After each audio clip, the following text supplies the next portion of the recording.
Canada's reputation of being nice took a hit after Prince Harry and his wife Meghan Markle announced that they will be giving up their royal titles and relocating to Canada.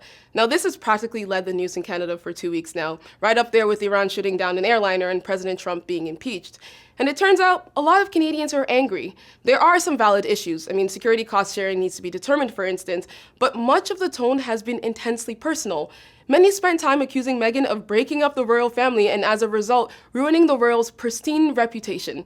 Because Prince Andrew hasn't done that all on his own. Look, others have attacked the couples for their political and charitable causes as well, but this is exactly what the royal couple is trying to get away from. During her time in the UK, Meghan received significantly more negative coverage than positive, double the amount received by her sister-in-law, the Duchess of Cambridge.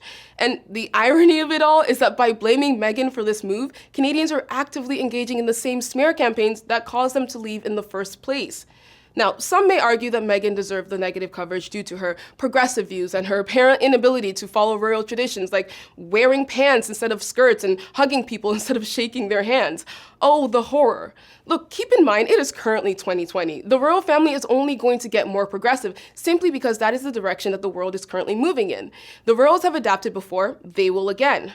Look, if anything, I'm hoping that Harry and Meghan's decision to give up their titles and move to Canada will force the monarchy to take harassment from the press a little more seriously. Now, the issue surrounding negative press isn't unique to just Meghan. Harry's mother, Princess Diana, faced similar harassment, which eventually led to her death. So, I mean, it makes sense for them to feel the need to essentially escape that type of environment.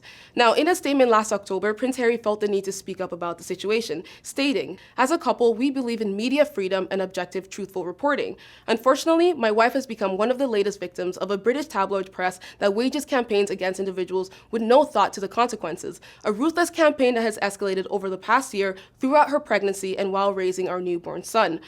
Unfortunately, Harry's statement didn't do much to help the situation. Look, there is nothing wrong with wanting to live a peaceful and private life, even as a royal. No one should be forced to live with daily abuse by the press. I mean, especially one where basic standards are ignored and privacy laws are broken just to get a story out. The monarchy's failure to properly address the tabloid's obsession with them will only cause more members to follow in the steps of Harry and Meghan and eventually give up their royal titles as well. But for now, Canadians should at least try to refrain from engaging in the same smear campaigns that drove them out in the first place.